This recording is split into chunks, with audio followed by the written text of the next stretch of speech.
Hello, we are here to present our BE project, NRIS, a novel hybrid mechanism for detection of wormhole attacks in wireless sensor networks. So, what is a wormhole? A wormhole is an out-of-band connection between two nodes using wired or wireless links. In a wormhole attack, two conniving sensor nodes tunnel control and data packets between each other. Generally, this type of attack is launched by two or more malicious nodes having a private channel called a tunnel between them. Since wormhole attack creates false entries in the routing table, detection of wormhole links is a major challenge in the current scenario. Hence, we have attempted to detect such wormhole links in a wireless sensor networks using a novel-based hybrid method, which we have named it as NRIS, Neighbor Ratio Isolation. So here we are defining the potential threats in different sectors. So the primary goal for our project is to detect the wormhole links in the networks that we are using.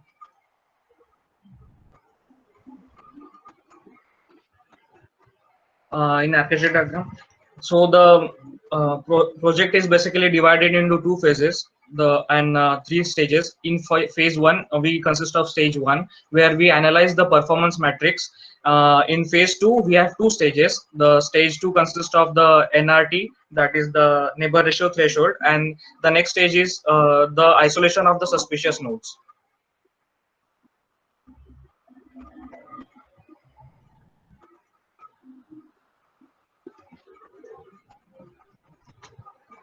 Yeah, so this we usually normally we use the two algorithmic approaches in our project. The first algorithm is the NRT algorithm, that is the neighbor ratio threshold, which is taken from the base paper. What it does is it uses the concept of neighbor ratio and isolates or shortlists certain nodes from the whole set of nodes which are probable to be malicious.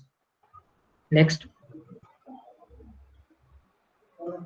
This is the second algorithm. This is the NRIS algorithm or the isolation which we have designed using the concept of the maximum applicability towards the performance metrics. What this algorithm does is it uses the pairs of each pairs of nodes which are generated in the suspicious node set, and it isolates those pairs from the overall network, and then we check in this algorithm whether the remaining network consists of wormhole characteristics or not. If it does, if it still does, then we can conclude that then the isolated pair is not malicious. If the wormhole character disappears, then we conclude that the isolated pair is malicious.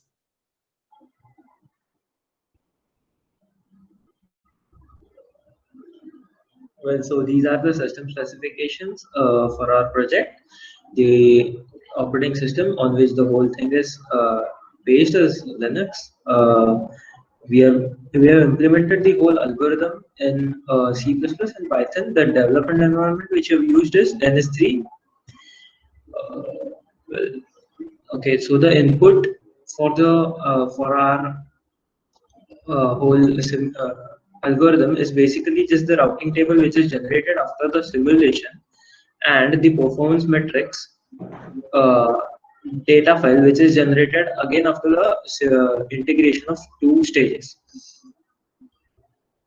So these are the basic trends. This is how the trend of the results should be followed. Like the average throughput before the attack is generally normal, or let's say on the baseline, and after the attack is after the attack occurs in the network, the throughput decreases. Same happens for the packet delivery ratio, and it is the inverse in the case of end-to-end delay. So these are how the results generated, where we can see the graph for average throughput, packet delivery ratio, and end-to-end delay. At the end of this, what do we get? We've obtained the correct malicious node pair by analyzing the performance parameters. One of the features of this process that we have designed is implementing the algorithm using minimum resources. Now let's go through the demo in detail.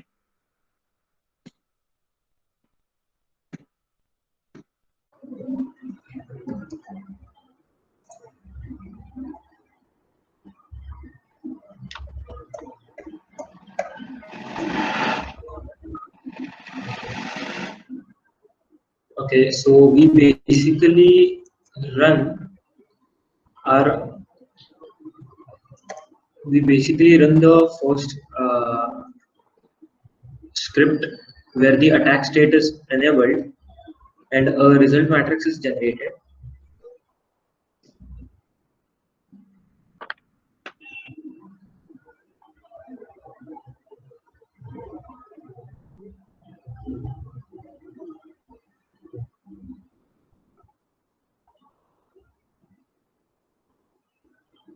After this part, we run the script where the attack is disabled, and again the result matrix is generated, which running these two files gives us a basic data for on which we can work, and on base of this data we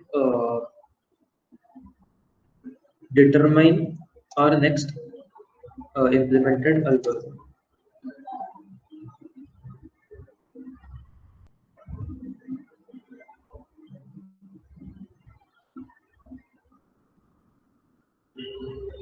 These two files are integrated in the next stages.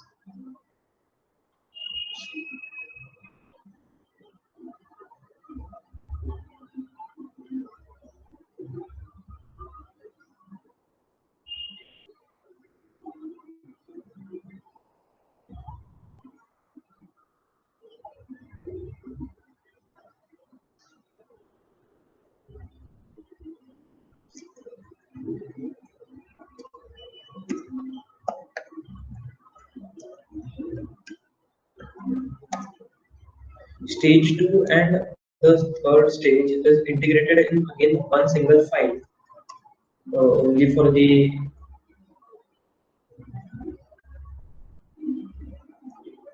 clean code purpose.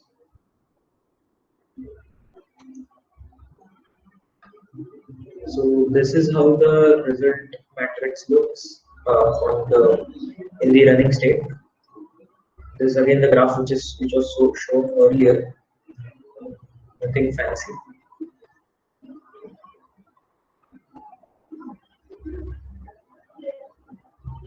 So this is the suspicious node set which is generated after running our first algorithm, which was taken from our base paper. And our algorithm basically searches for alternate possible link, and then it isolates the specific node pairs. Because if there is no alternate possible link, then there is no point in isolating the specific node pairs. And after the isolation, we get our final suspicious node set, which is malicious. Thank you.